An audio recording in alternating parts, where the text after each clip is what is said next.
Hello बच्चों। तो कैसे हैं बेटा आप लोग। बेटा आज हम लोग इस वीडियो में क्लास 12th करंट इलेक्ट्रिसिटी का एक टॉपिक पढ़ने जा रहे हैं और वो टॉपिक है कि किसी भी मटेरियल, चाहे सेमीकंडक्टर की बात करूं, चाहे कंडक्टर की बात करूं, चाहे मैं अलॉयज की बात करूं, किसी भी मटेरियल का जो रेजिस्टेंस होता है वो उसके टेम्परेचर पे कैसे डिपेंड करता है। आज हम इसको पढ़ने वाले हैं और इसका कैलकुलेशंस का फॉर्मूला भी हम लोग निकालेंगे। तो सबसे पहले मैं आपको इससे पहले वाले वीडियो में हम लोगों ने रेजिस्टेंस का formula in terms of relaxation time हम लोगों ने कैलकुलेट किया था। R is equal to m l upon N E square a tau. तो ये आपका रेजिस्टेंस का फॉर्मूला था, ध्यान से देखिएगा बेटा। R is equal to m l upon N E square a into tau. ये बेटा किसी भी मटेरियल का resistance in terms of relaxation time हम लोगों ने इसको कैलकुलेट किया था। ठीक है, ये हमारे पास रेजिस्टेंस का फॉर्मूला है। और अगर इसी जगह हम रेजिस्टिविटी का फॉर्मूला निकालें in terms of relaxation time तो बहुत आसान है। L by A, R is equal to rho L by A होता है। तो ये जो M upon N E square tau है ये क्या आ जाएगा, ये रो के बराबर आ जाएगा। किसके बराबर आ जाएगा, यानी हमारी जो रेजिस्टिविटी होगी वो किसके बराबर आएगी, rho is equal to M upon N E square into tau. ये आई हमारी रेजिस्टिविटी, यानी किसी भी मटेरियल का रेजिस्टेंस और किसी भी मटेरियल की रेजिस्टिविटी का ये फॉर्मूला होता है। मटेरियल कंडक्टर भी हो या सेमीकंडक्टर हो, तो चाहे कंडक्टर हो चाहे सेमीकंडक्टर हो, उसका जो रेजिस्टेंस और रेजिस्टिविटी होता है रिलैक्सेशन टाइम के टर्म्स में वो ये होता है। इतनी बात समझ में आई। जहां पे ये m क्या है इसको ध्यान से नोट कर लो बेटा। जहां पे ये m है ये है बेटा मास ऑफ करंट कैरियर या चार्ज कैरियर। जैसे अगर कंडक्टर की बात करो तो कंडक्टर में चार्ज कैरियर इलेक्ट्रॉन होते हैं, तो इलेक्ट्रॉन का मास। L क्या है बेटा, लेंथ ऑफ कंडक्टर है बेटा। लेंथ ऑफ मटेरियल लिख लो, कंडक्टर हो सकता है, सेमी कंडक्टर कुछ भी हो सकता है। लेंथ ऑफ मटेरियल हो गया। N क्या है बेटा, ये नंबर ऑफ चार्ज डेंसिटी है। नंबर ऑफ चार्ज डेंसिटी है। और चार्ज डेंसिटी क्या होती है, इससे पहले वाले हमने वीडियो में डिस्कस कर रखा है चार्ज डेंसिटी क्या होता है ना। फिर E क्या है, ये बेटा बेसिक यूनिट ऑफ चार्ज है। बेसिक यूनिट ऑफ चार्ज है। A क्या है, ये बेटा क्रॉस सेक्शनल एरिया है। क्रॉस सेक्शनल एरिया किसका, मटेरियल का। और टाउ क्या है बेटा, ये बेटा रिलैक्सेशन टाइम है। क्या है बेटा, रिलैक्सेशन टाइम है। इतनी बात समझ में। रिलैक्सेशन टाइम का मतलब चार्ज कैरियर के दो सक्सेसिव कोलिजन के बीच का टाइम पीरियड, तो उसी को हम क्या कहते हैं, रिलैक्सेशन टाइम। ये जितने टर्म्स है मैं बार बार कह रहा हूं, अगर आप वीडियो बीच में देखने आ रहे हैं तो इससे बेटर है कि आप एक बार जाए, पुराने जितने वीडियोस हैं उनको एक बार बेटा ढंग से देख लो आप, तो आपको ये सारे टर्म्स क्लियर हो जाएंगे। आपको इनमें डाउट नहीं रहेगा, ये सारे टर्म्स आपके क्लियर रहेंगे। वरना आप क्या करोगे, आप अचानक से बीच में देखने आओगे, अब मैं बार बार इलेक्ट्रॉन डेंसिटी कह रहा हूं तो आपको समझ में नहीं आ रहा है, मैं रिलैक्सेशन टाइम कह रहा हूं तो वो आपको नहीं समझ में आ रहा, तो उससे बेटर है कि आप एक बार जाके देख लो। इतनी बात समझ में आ गई। चल अब हम एक एक करके कंडक्टर के लिए, एक एक करके सेमीकंडक्टर के लिए, फिर एलॉय के लिए, तीनों के लिए हम लोग पढ़ेंगे। चल सबसे पहले बेटा मैं कंडक्टर के लिए पढ़ने जा रहा हूं। कंडक्टर के लिए हम लोग ये पढ़ने जा रहे हैं कि किसी कंडक्टर का टेम्परेचर बढ़ाने पे उसके रेजिस्टेंस और उसकी कंडक्टिविटी पे क्या फर्क आता है। ठीक है, इतनी बात समझ में आया। चल देख बेटा, आपने अभी अभी यहां पे ये फॉर्मूला लिखा, किसी भी कंडक्टर का जो रेजिस्टेंस होगा वो किस पे डिपेंड कर रहा है? मास। मतलब क्या क्या है वो उसका formula ml n e² a into tau. इतनी बात समझ में आ रही? कोई कंफ्यूजन यहां तक? अच्छा, और इसका जो रजिस्टिविटी है वो क्या है बेटा? Resistivity is equal to m upon n e² into tau. तो किसी भी कंडक्टर का जो मेरी रजिस्टिविटी होती है वो इस पे डिपेंड करती है। बहुत ध्यान से समझिएगा इसी जगह। देखो, ये है मेरी कंडक्टर की रजिस्टिविटी। तो मेरी resistivity mass of charge carrier, electron density पे, बेसिक यूनिट ऑफ चार्ज और रिलैक्सेशन टाइम पे डिपेंड कर रहा है। अब ध्यान से देखो, मान लो ये आपके पास एक कंडक्टर है,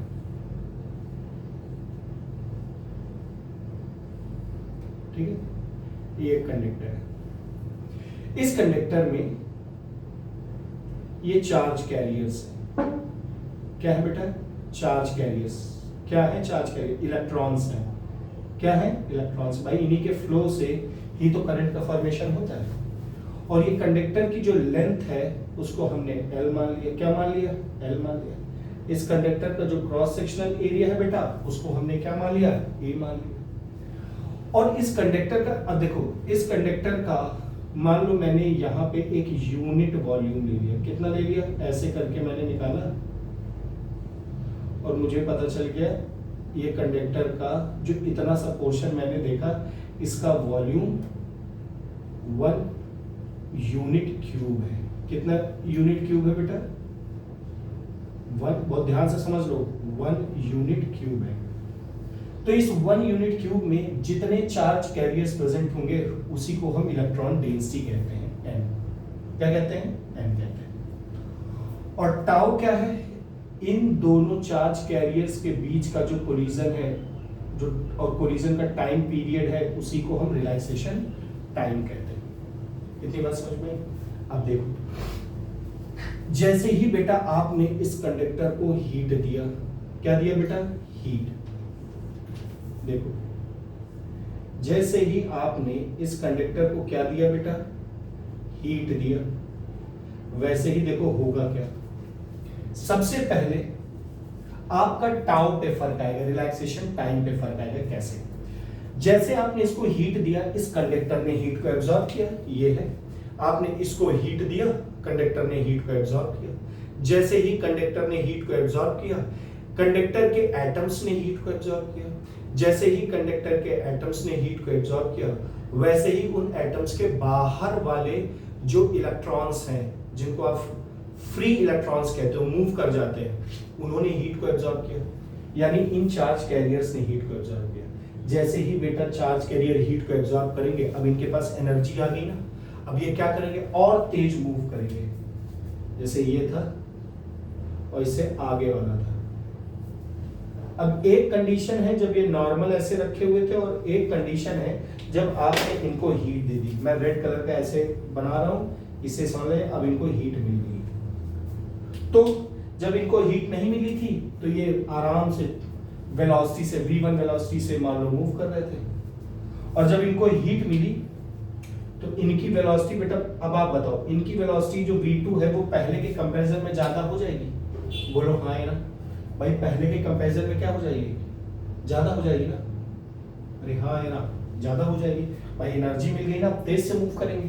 तो यहाँ पे बेटा हम क्या कह सकते हैं कि यहाँ पे जो v2 है वो ग्रेटर देन क्या हो गया? v1 हो गया पहले के कंपैरिजन में। यानी हीट मिलने पे इनकी वेलोसिटी बढ़ गई। इनकी वेलोसिटी बढ़ जाएगी तो अब ये जल्दी टकराएंगे कि देर में टकराएंगे? जल्दी टकराएंगे। तो इनमें जो टकराने का टाइम पीरियड होगा, रिलैक्सेशन टाइम, वो बढ़ेगा कि घटेगा? घट जाएगा बेटा। पहले देखो धीरे टकरा रहे थे, ये धीरे, ये वाला इलेक्ट्रॉन इसके पास धीरे आ रहा था, तो यहां से यहां तक आने में टाइम। अब दूसरे वाले में देखो, ये हीट एब्जॉर्ब कर लिया, धड़ाम से ऐसे लड़ गया, धड़ाम से ऐसे लड़ गया। तो अब देखो लड़ने में टाइम पीरियड क्या हो रहा है? कम हो रहा है ना। पहले एकदम धीरे आ रहा था तो मेरे पास टाइम था, अब टाइम कम हो गया ना, तो मेरा इस वाले कंडीशन में टाइम क्या हो गया? कम हो गया। यानी जैसे ही कंडक्टर को आपने हीट दिया, हीट बढ़ी तो कोलिजन का टाइम पीरियड क्या हो गया बेटा, कम हो गया। कोलिजन का टाइम पीरियड कम हो गया, थोड़ा दूर बना देता हूं ऐसे करके, ये है हीट। जैसे ही आपने कंडक्टर को हीट दी वैसे ही रिलैक्सेशन टाइम कम हो गया बेटा। रिलैक्सेशन टाइम कम हो गया तो रजिस्टिविटी मेरी रिलैक्सेशन टाइम के बीच का कैसा रिलेशन है, इनवर्सली प्रोपोर्शनल है। देखो यहाँ पे देखो, resistivity is inversely proportional to relaxation time. तो अब यहाँ पे क्या होगा, टाउ बढ़ा, टाउ घटा तो रजिस्टिविटी बढ़ गई। रजिस्टिविटी क्या हो गई, बढ़ गई। तो मेरी जो रजिस्टिविटी है वो क्या हो जाएगी बेटा, बढ़ जाएगी। और ध्यान से देखो बेटा, रजिस्टिविटी किसके इनवर्सली प्रोपोर्शनल होता है, कंडक्टिविटी के। यानी conductivity is inversely proportional 1/, resistivity. जाके देखिए टॉपिक जहां पे मैंने कंडक्टिविटी पढ़ाया, कंडक्टिविटी रजिस्टिविटी का उल्टा होता है। तो बेटा देखो, मेरी कंडक्टिविटी बढ़ी, सॉरी रजिस्टिविटी बढ़ी, तो मेरी जो कंडक्टिविटी होगी बेटा वो क्या हो जाएगी, घट जाएगी। क्या हो जाएगी, घट जाएगी। और कंडक्टिविटी अगर घट गई तो इसका मतलब क्या है, इसका मतलब सिंपल सा है कि किसी कंडक्टर को का टेम्परेचर बढ़ाने पे उसके अंदर बहने वाले जो चार्ज कैरियर्स हैं वो अब उतनी तेजी से नहीं बह पाएंगे, करंट उतने आसान तरीके से फ्लो नहीं कर पाएगी। मतलब कि उस वायर का रेजिस्टेंस बढ़ गया है, जो कंडक्टिविटी है वो क्या हो गई, घट गई। तो चाहे रजिस्टिविटी बोलो और चाहे क्या बोलो, रेजिस्टेंस, दोनों क्या हो गए, बढ़ गए बेटा। रेजिस्टेंस बढ़ने से, रजिस्टिविटी बढ़ने से किसी भी कंडक्टर का जो रेजिस्टेंस होता है वो क्या हो जाता है, बढ़ रहा है ना, तो कंडक्टिविटी क्या हो जाएगी, कम हो जाएगी, अब आसानी से कंडक्ट नहीं कर पाएंगे। इतनी बात समझ में। इसका मतलब कि वायर जैसे जैसे कंडक्टर हीट करेगा वैसे वैसे उस कंडक्टर का रेजिस्टेंस बढ़ेगा, और कंडक्टर का रेजिस्टेंस बढ़ेगा तो क्या करंट आसानी से फ्लो हो पाएगी, नहीं हो पाएगी। ये समझ में आया कि नहीं। अच्छा, एक चीज और अब समझाना है। यहां पे बेटा जो आप ये n देख रहे हो, क्या देख रहे हो, n, ये नंबर ऑफ इलेक्ट्रॉन डेंसिटी, यानी किसी भी कंडक्टर के यूनिट वॉल्यूम में जितने फ्री चार्ज कैरियर्स होते हैं उन्हीं को हम n कहते हैं। अब मोटा मोटा आप यहां पे समझो कि n का मतलब है ये चार्ज कैरियर्स। बेटा कंडक्टर में ऑलरेडी रूम टेम्परेचर पे n की वैल्यू बहुत ज्यादा होती है, 10 की पावर 29, 10 की पावर 30 मीट्रिक क्यूब, यानी एक यूनिट क्यूब में 10 की पावर 29, 10 की पावर 29 या 10 की पावर 30 फ्री चार्ज कैरियर्स होते हैं। ऑलरेडी बेटा बहुत ज्यादा है, तो इसका ऐसा नहीं है कि टेम्परेचर बढ़ाने पे n बढ़ेगा, नहीं बढ़ेगा, लेकिन इतना कम होगा कि उसका इंपैक्ट ही नहीं पड़ेगा। अब देखो यहां पे ध्यान से देखो, अगर n बढ़ा तो देखो यहां पे ध्यान से देखना, अगर n की वैल्यू बढ़ेगी तो मेरी जो रजिस्टिविटी है वो क्या होगी, वो कम होगी, और रजिस्टिविटी कम हुई तो रेजिस्टेंस भी कम होगा। देखो यहां पे भी तो n इसके इनवर्सली प्रोपोर्शनल है, रजिस्टिविटी कम हुई, रेजिस्टेंस भी कम हुआ, तो कंडक्टिविटी क्या होगी, बढ़ेगी बेटा। क्या होगा, बढ़ेगी। देखो यहाँ कंडक्टिविटी घट रही है, कहां चला, घट रही, यहाँ बढ़ रही, लेकिन हम इस फैक्टर को नहीं मानेंगे। क्यों, क्योंकि ये जो n का बढ़ना है ये इतना कम है, क्योंकि ऑलरेडी खुद ही इसमें n बहुत ज्यादा है, ऑलरेडी खुद ही n इतना ज्यादा है। मैं फिर कह रहा हूं कि n बढ़ेगा लेकिन उसका इंपैक्ट इतना ज्यादा नहीं होगा कि ये इसको अफेक्ट कर सके, ऐसा नहीं होगा। इतनी बात समझ में आ गई। तो किसी भी कंडक्टर में टेम्परेचर बढ़ाने से क्या होगा, उसका रेजिस्टेंस या रेजिस्टिविटी क्या होगी बेटा, बढ़ेगी, और रेजिस्टेंस या रेजिस्टिविटी बढ़ने से उसकी कंडक्टिविटी क्या हो जाएगी बेटा, घट जाएगी। इतनी बात समझ में, कोई कंफ्यूजन। अच्छा, अब यही चीज बेटा आप सेमीकंडक्टर में देख लो। अच्छा, इनका मैं ग्राफ बना दूं, एनसीईआरटी में ग्राफ बना हुआ है, एनसीईआरटी में जो ग्राफ बना हुआ देखो,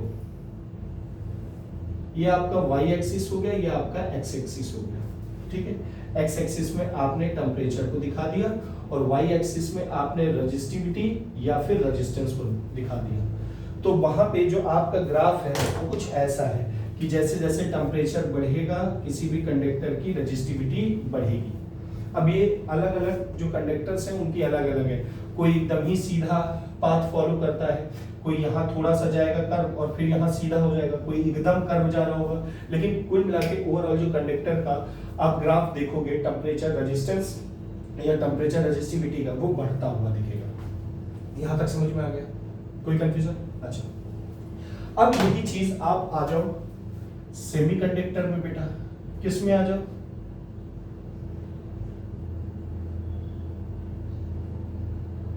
सेमीकंडक्टर में आ जाओ। अब आप जब बेटा सेमीकंडक्टर की बात करते हो तो देखो, ये आपका लास्ट चैप्टर है क्लास 12 में, आप वहां जाके पढ़ोगे कि हम सेमीकंडक्टर का यूज क्यों करते हैं, सेमीकंडक्टर हमारे लिए कितना हेल्पफुल है, या वहां जाके आप पढ़ोगे। अब यहाँ पे देखो, देखो आपने फॉर्मूला यही पढ़ा, R इज इक्वल टू क्या होता है बेटा? R इज इक्वल टू होता है ml upon n e square a into tau, या फिर रेजिस्टिविटी का फॉर्मूला क्या होता है? m upon n e square into tau. ये दो फॉर्मूले हैं, ये भी बेटा सेमीकंडक्टर के लिए होते हैं। सेमीकंडक्टर का जो रेजिस्टेंस होता है या सेमीकंडक्टर की जो रेजिस्टिविटी होती है उसका ये फॉर्मूला है। अब हम रेजिस्टिविटी से शुरू करते हैं। तो देखो आपने यहां से देखा कि जो हमारी रेजिस्टिविटी है वो इनवर्सली प्रोपोर्शनल है n के नंबर ऑफ इलेक्ट्रॉन डेंसिटी, और साथ ही साथ हमारी जो रेजिस्टिविटी है वो इनवर्सली प्रोपोर्शनल है रिलैक्सेशन टाइम के। इतनी बात समझ में? अब देखो रूम टेम्परेचर पे हमेशा याद रखना बेटा, एट रूम टेम्परेचर कंडक्टर के लिए, एट रूम टेम्परेचर जो n यानी इलेक्ट्रॉन डेंसिटी होती है वो बहुत ज्यादा होती है, वेरी हाई, और मैंने यहां बता चुका हूं 10⁻29 के आसपास होती है। किसके लिए? कंडक्टर के लिए। लेकिन जब आप सेमीकंडक्टर की बात करते हो तो सेमीकंडक्टर में at room temperature value of n is very small. क्या होती है बेटा? बहुत छोटी होती है। किसी भी सेमीकंडक्टर का रूम, जैसे सेमीकंडक्टर है, ये सेमीकंडक्टर है, रूम टेम्परेचर पे इसकी जो वैल्यू होगी ना, इसके अंदर की जो n की वैल्यू होगी ना बहुत कम होगी बेटा। तो जैसे जैसे आप किसी सेमीकंडक्टर, मान लो यही सेमीकंडक्टर है, तो जैसे जैसे आप किसी सेमीकंडक्टर को टेम्परेचर देते जाते हो n की वैल्यू बढ़ती है। अब देखो यहां से बेटा, जब n की वैल्यू बढ़ेगी, जैसे आपने हीट दिया, क्या दिया बेटा? हीट आपने दी, तो जैसे आपने हीट दी किसी सेमीकंडक्टर के, n की वैल्यू क्या होगी बेटा? बढ़ेगी। जब n की वैल्यू बढ़ेगी तो रेजिस्टिविटी की वैल्यू घटेगी बेटा। रेजिस्टिविटी बोल दो या फिर रेजिस्टेंस बोल दो, दोनों की वैल्यू क्या होगी? घट रही होगी। अगर रेजिस्टिविटी या रेजिस्टेंस की वैल्यू घटेगी तो मेरी जो कंडक्टिविटी है वो क्या हो जाएगी बेटा? बढ़ जाएगी। कंडक्टिविटी क्या हो जाएगी? बढ़ जाएगी, क्योंकि कंडक्टिविटी रेजिस्टिविटी के क्या होती है? रेसिप्रोकल होती है। देखो यहां का जस्ट उल्टा है, लेकिन यहां पे रिलैक्सेशन टाइम वाला भी फैक्टर आ रहा होगा। देख रहे हैं यहां पे हीट बढ़ने पे जो रिलैक्सेशन टाइम है टाउ, वो क्या होगा? घटेगा। टाउ घटेगा तो मेरी जो रेजिस्टिविटी है वो बढ़ेगी, रेजिस्टेंस भी क्या होगा? बढ़ेगा। तो इस हिसाब से जो मेरी कंडक्टिविटी होगी वो घटेगी। लेकिन जो ये वाला फैक्टर है बेटा, स्मॉल n वाला फैक्टर, ये ज्यादा इंपॉर्टेंट रोल प्ले करेगा इन कंपैरिजन टू इसके। ये रोल ज्यादा प्ले करेगा इसके कंपैरिजन में। तो सेमीकंडक्टर के लिए टेम्परेचर बढ़ाने पे n की वैल्यू बढ़ती है, यानी और ज्यादा फ्री चार्ज कैरियर्स फ्री होते हैं, और ज्यादा चार्ज कैरियर्स फ्री होंगे तो रेजिस्टिविटी या रेजिस्टेंस घटेगा, रेजिस्टेंस रेजिस्टिविटी घटेगी तो कंडक्टिविटी बढ़ेगी। ये इस वजह से, क्योंकि रेजिस्टिविटी n के यानी नंबर ऑफ इलेक्ट्रॉन डेंसिटी के या रिलैक्सेशन टाइम के क्या होती है बेटा? इनवर्सली प्रोपोर्शनल होती है। और यही चीज उल्टा हो गया था आपके किसमें? कंडक्टर में। तो अब जब हम बेटा इसका ग्राफ बनाएंगे तो देखो, जैसे ही हमने इसका ग्राफ बनाया, ये बेटा वाई एक्सिस हो गया, ये बेटा एक्स एक्सिस हो गया। एक्स एक्सिस में टेम्परेचर दिखा, वाई एक्सिस में रेजिस्टेंस या रेजिस्टिविटी दिखी। तो अब इसका जो ग्राफ होगा देखो, टेम्परेचर बढ़ाने पे रेजिस्टेंस या रेजिस्टिविटी घटेगी, घट रही है ना, बोलो है ना। इतनी बात समझ में आ गई, यहां तक कोई कंफ्यूजन? इसको आप लोग क्या कर लो, इसका स्क्रीनशॉट ले लो बेटा, और इसके जब आप नोट्स बनाओ तो आप इसके नोट्स इजी तरीके से आप बना सको। अब तीसरा हम जो यूज करेंगे वो बेटा एलॉय यूज करेंगे। क्या यूज करेंगे? एलॉय। एलॉय क्या है? मिक्सचर है बेटा। एलॉय क्या होता है? मेटल्स का मिक्सचर होता है। अब देखो, जब आप एलॉय की बात करते हो, बहुत आसान है, देखो जब आप एलॉय की बात करते हो बेटा, तो एलॉय में जैसे एलॉय का एग्जांपल है जैसे नाइक्रोम। जो नाइक्रोम है ये एलॉय होता है बेटा। अच्छा, नाइक्रोम यानी एलॉय में जैसे जैसे आप हीट देते हो यानी टेम्परेचर बढ़ाते हो, तो हीट और टेम्परेचर देने पे इसके रेजिस्टेंस या इसकी रेजिस्टिविटी पे नेग्लिजिबल फर्क आता है, यानी लगभग एक तरीके से कोई फर्क आता ही नहीं, नेग्लिजिबल इफेक्ट, कोई इफेक्ट नहीं पड़ता। कोई का मतलब नेग्लिजिबल इफेक्ट पड़ता है, यानी आप एलॉय का हीट, एलॉय को वायर को हीट बढ़ाओ, उसका रेजिस्टेंस में ज्यादा इंपैक्ट नहीं पड़ता। अच्छा, ये क्यों होता है? मान लो हमको कोई प्रैक्टिकल करना हो और हमको ऐसा प्रैक्टिकल करना है कि उसमें हमने जो वायर लिया हमको उसमें रेजिस्टेंस सेम चाहिए। मतलब हम जैसे किसी सर्किट को कंप्लीट किए, अब किसी सर्किट को आप कंप्लीट करोगे तो बेटा वायर से ही तो जोड़ोगे। तो आप चाहते हो ना कि मान लो जैसे ये है, अब आप ये मान लो मेरे पास एक टीवी, मान लो जैसे ये मेरे पास एक क्या है, ये एक टीवी है। अब मुझे इसके अक्रॉस करंट को फाइंड आउट करना है कि या वोल्टेज को फाइंड आउट करना है कि ये कितने वोल्टेज पे वर्क कर रही है, इसके अक्रॉस कितना वोल्टेज है, ये इसका करंट कितना है इसमें जा रहा है। तो मैं इसको अमीटर से कनेक्ट करूंगा, वोल्ट मीटर से कनेक्ट करूंगा, बैटरी से कनेक्ट करूंगा, और उनको कनेक्ट करने के लिए मुझे वायर की जरूरत पड़ेगी। अब मान लो मैंने ऐसा वायर ले लिया, अब क्योंकि इससे करंट बहेगी वायर में, तो करंट बहने से वायर का टेम्परेचर बढ़ता है, क्योंकि कोलिजन हो रहा होता है। देखो कोलिजन हो रहा होता है, और जब कोलिजन होगा तो एनर्जी जनरेट होगी, एनर्जी जनरेट होगी तो हीट होगा। अब मान लो वो वायर हीट हो रहा है और हीट होने की वजह से वायर का रेजिस्टेंस बढ़ने लगा, तो क्या मैं इसकी एक्चुअल फाइंडिंग कर पाऊंगा जो मैं इसमें फाइंड आउट करना चाहता हूं? नहीं फाइंड आउट कर पाऊंगा। इसलिए मुझे एक ऐसे वायर की जरूरत पड़ेगी जिस वायर पे रेजिस्टेंस का कोई ज्यादा इंपैक्ट ना पड़े। भाई टेम्परेचर बढ़े या टेम्परेचर घटे, उसके टेम्परेचर बढ़ने घटने से उसके रेजिस्टेंस में कोई फर्क ना। तो जब हम एलॉय को पढ़ते हैं तो हम कहते हैं कि एलॉय में हीट बढ़ने से, मतलब उस जैसे कोई वायर है वो एलॉय का बना हुआ है, तो उस वायर का हीट बढ़ने पे उसके रेजिस्टेंस और उसके रेजिस्टिविटी पे कोई ज्यादा इंपैक्ट नहीं आता। आता है लेकिन इतना नहीं आता है। तो हम जब इसका ग्राफ ड्रॉ करते हैं, ये टेम्परेचर हो गया, ये रेजिस्टेंस या फिर रेजिस्टिविटी का ग्राफ हो गया, ये हो गया। देखो ये ऐसे करके बढ़ा, लेकिन उतना इंपैक्ट नहीं पड़ रहा है, उतना इंपैक्ट नहीं पड़ रहा है कि एकदम ज्यादा स्ट्रेट लाइन में से करके जाती है। इतनी बात समझ में आ गई? कोई कंफ्यूजन यहां तक? यहां तक कोई कंफ्यूजन? अच्छा, अब इसके बाद हम जो अगला टॉपिक पढ़ने जा रहे हैं वो है हमारा टेम्परेचर कॉफिशिएंट। क्या चीज बेटा? Temperature coefficient. किसका? रेजिस्टेंस का। अल्फा से डिनोट करते हैं टेम्परेचर कॉफिशिएंट। चलो देखते हैं। अब यही चीज जो आपने पढ़ी, टेम्परेचर कॉफिशिएंट का मतलब है आप जो ये चीज पढ़ने वाले हो, अब इसको आप फॉर्मूले से देखने वाले हो कि कैसे कंडक्टर का, कैसे सेमीकंडक्टर का, कैसे एलॉय का जो टेम्परेचर बढ़ने पे उसके रेजिस्टेंस पे क्या इंपैक्ट आता है, वो भाई आप फॉर्मूला देखने वाले हो, है ना। चलो देखो, मैं बार बार आप लोग से कह रहा हूं कि इसका स्क्रीनशॉट ले लिया करिए। स्क्रीनशॉट लेने के बाद आप लोग नोट्स जरूर बना ले बेटा।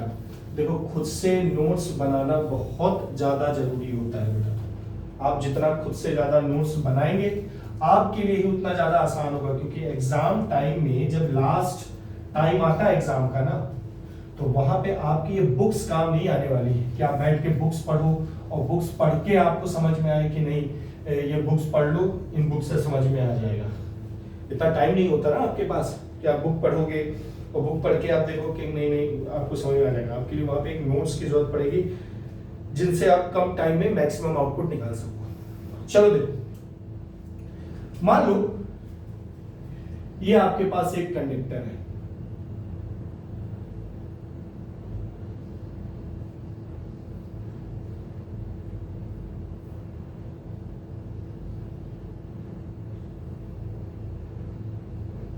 ये आपके पास कंडक्टर है। इस वक्त इस कंडक्टर का जो टेम्परेचर है वो T0 है। कितना है बेटा इसका टेम्परेचर कंडक्टर का? T0 टेम्परेचर है। तो हमने कहा इस कंडक्टर का टेम्परेचर T0 जब है तो इस कंडक्टर के T0 टेम्परेचर पे जो रेजिस्टेंस है बेटा वो R0 है। कितना है? R0 है। ठीक, अब आपने क्या किया? अब आपने इस कंडक्टर को हीट दिया बेटा। क्या दिया? हीट।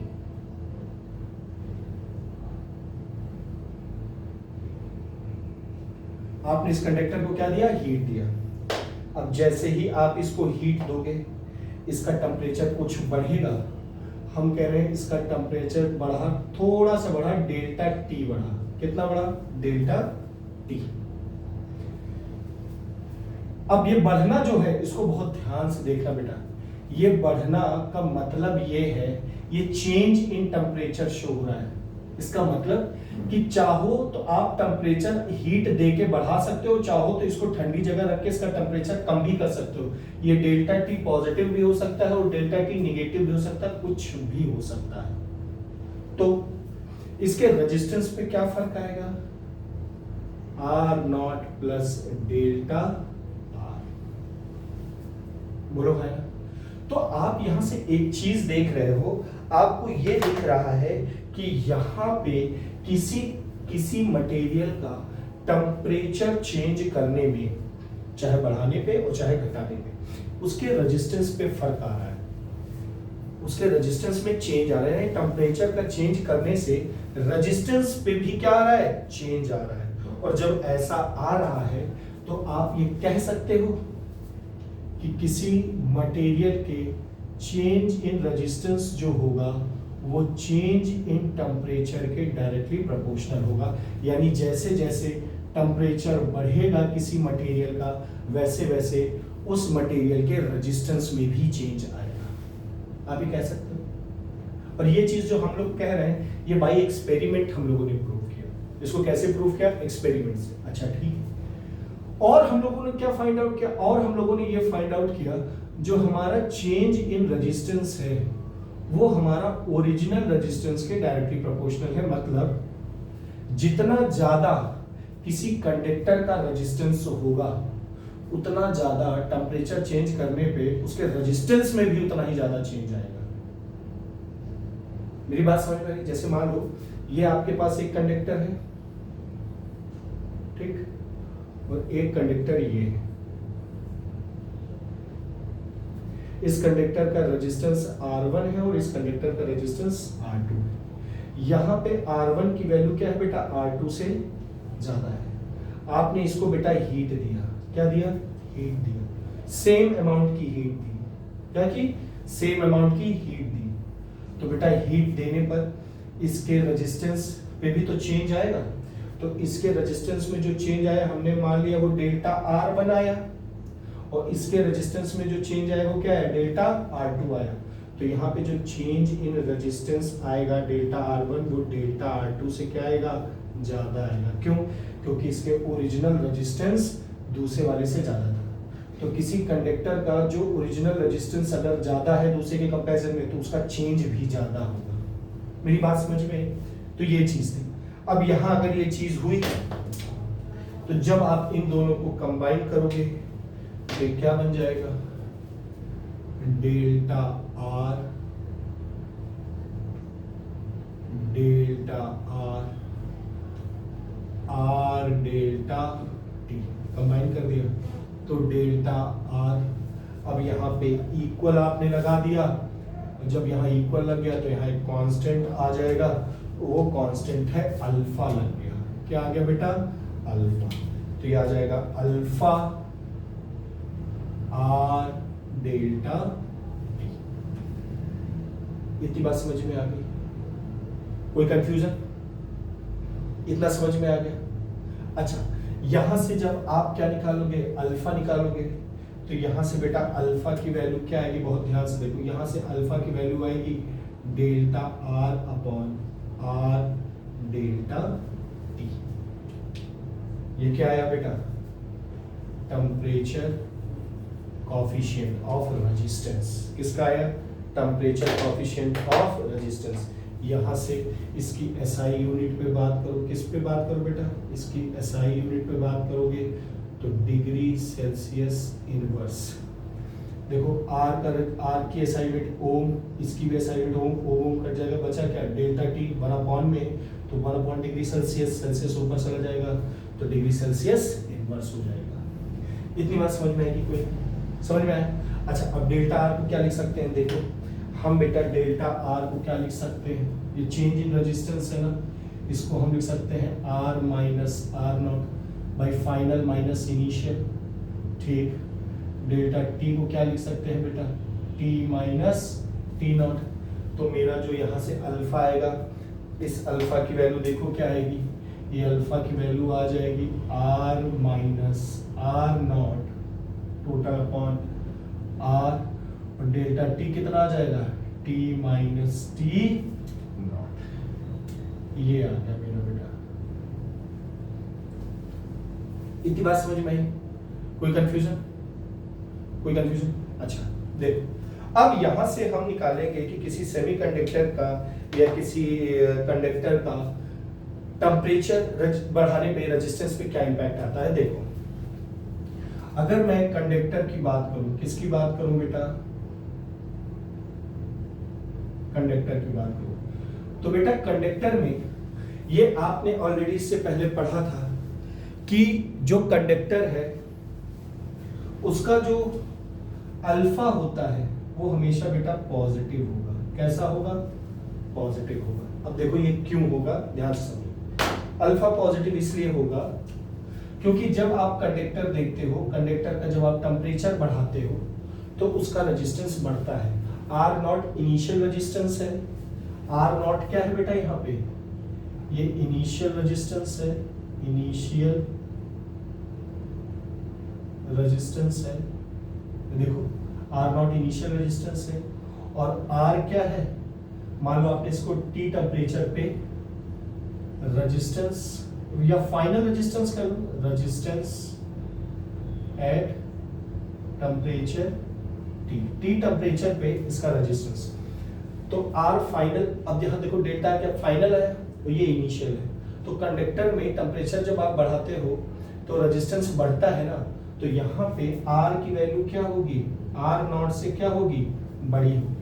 तो जब आर की वैल्यू आर नॉट से बड़ी होगी तो आपका जो अल्फा आएगा वो पॉजिटिव आएगा ना, क्योंकि बड़े में छोटा घट रहा है। अच्छा ठीक, यही चीज आप जब सेमीकंडक्टर की बात करोगे, किसकी बात करोगे, सेमी कंडक्टर की जब आप बात करोगे, तो बेटा जब आप सेमीकंडक्टर की बात करते हो तो सेमीकंडक्टर में जो आपका अल्फा होता है वो क्या होता है, नेगेटिव होता है। क्या होता है, नेगेटिव। क्यों, क्योंकि सेमीकंडक्टर में आपका जो आर है उसकी वैल्यू आर नॉट से क्या होगी, कम होगी। आर की वैल्यू आर नॉट से क्या होगी, कम, क्योंकि टेम्परेचर बढ़ाने पे रेजिस्टेंस क्या होता है, घटता है उसका, किसका, सेमीकंडक्टर का। तो पहले रेजिस्टेंस कुछ रहा होगा, फिर रेजिस्टेंस क्या होगा, घट जाएगा ना, तो फाइनल रेजिस्टेंस घटा हुआ होगा और इनिशियल रेजिस्टेंस बढ़ा हुआ रहेगा। तो मेरा आर क्या, अल्फा क्या होगा, नेगेटिव होगा। लेकिन यही चीज जब मैं एलॉय के लिए करता हूं बेटा, किसके लिए करता हूं, एलॉय के लिए करता हूं बेटा, एलॉय की जो मेरी वैल्यू होती है वो ऑलमोस्ट जीरो होगी। क्या होगी, जीरो नहीं, ऑलमोस्ट जीरो, क्योंकि मेरा जो आर है और आर नॉट है उसमें ज्यादा फर्क नहीं आएगा। मैंने बताया था ना, एलॉय में टेम्परेचर बढ़ाने या घटाने से उसके रेजिस्टेंस पे ज्यादा इंपैक्ट नहीं आता। जो इनिशियल टेम्परेचर है वही फाइनल टेम्परेचर है, तो इनिशियल फाइनल सॉरी रेजिस्टेंस है, तो initial resistance final resistance minus initial resistance दोनों सेम है, तो ऑलमोस्ट जीरो आ जाएगा। इतनी बात समझ में। तो ये था मेरा आज का टॉपिक कि कि कैसे कोई मटेरियल कंडक्टर हो, सेमीकंडक्टर हो, एलॉय हो, कैसे वो टेम्परेचर पे डिपेंड करता है, टेम्परेचर बढ़ाने घटाने पे क्या इंपैक्ट आता है। तो इसको बेटा आप लोग अच्छे से प्रैक्टिस कर लेना। मिलते हैं कल अगले वीडियो। Thank you.